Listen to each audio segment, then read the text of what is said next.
الحمد لله نحمده ونستعينه ونستغفره ونؤمن به ونتوكل عليه ونعوذ بالله من شرور أنفسنا ومن سيئات أعمالنا من يهده الله فلا مضل له ومن يضلله فلا هادي له ونشهد أن لا إله إلا الله وحده لا شريك له ونشهد أن سيدنا وحبيبنا وسندنا ومولانا محمد صلى الله تبارك وتعالى عليه وعلى آله وأصحابه وذرياته وأهل بيته أجمعين.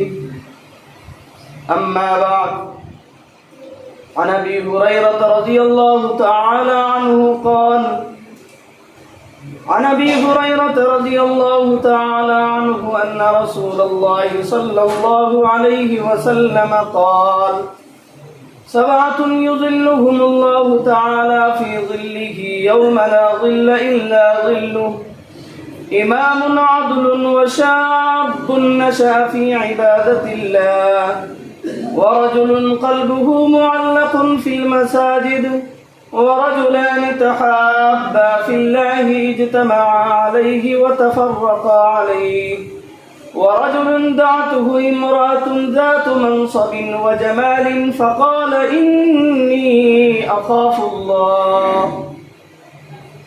ورجل تصدق بصدقة فأخفاها حتى لا تعلم شماله ما تنفق يمينه.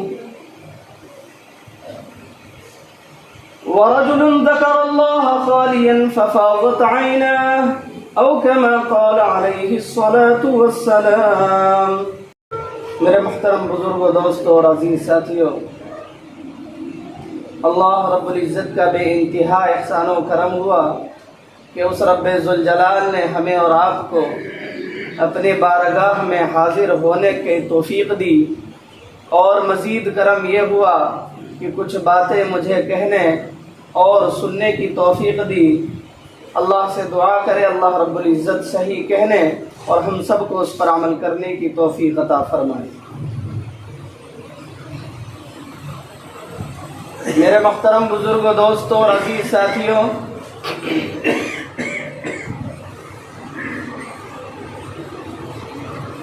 قیامت کا منظر یقیناً بہت سخت منظر ہوگا. حدیث کے اندر یہاں تک آتا ہے کہ اس دن یہ سورج جو ابھی کتنے دور میل پر ہے لیکن اس کی تپش کتنی خطرناک ہے. روایت کے اندر آتا ہے کہ قیامت کے دن سورج صرف اور صرف 1 میل کی دوری پر ہوگا، 1 میل کے فاصلے پر ہوگا، اور زمین یہ مٹی والی زمین نہیں ہوگی بلکہ پیتل کی زمین ہوگی. اب سوچئے، پیتل کی زمین ہوگی اور 1 میل دور پہ یہ کہہ لیجئے کہ یہ جو چھت ہے اس چھت کے اوپر سورج ہوگا. اللہ اکبر! اس وقت کیا عالم ہوگا. اور دن ایک ہی دن کا معاملہ ہوگا لیکن وہ دن کتنا لمبا ہوگا. اللہ رب العزت فرماتے ہیں: تعرج الملائکۃ والروح الیہ فی یوم کان مقدارہ 50,000 سنہ. کہ قیامت کا ایک دن، اس دن کے اعتبار سے اگر جوڑا جائے اور اندازہ لگایا جائے تو آپ یہ سمجھ لیں 50,000 سال کے برابر ایک دن ہوگا.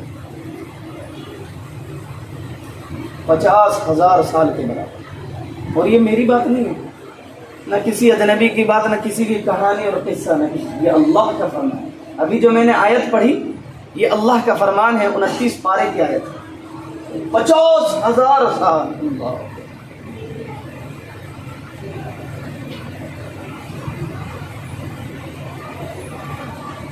اس دن سارے کے سارے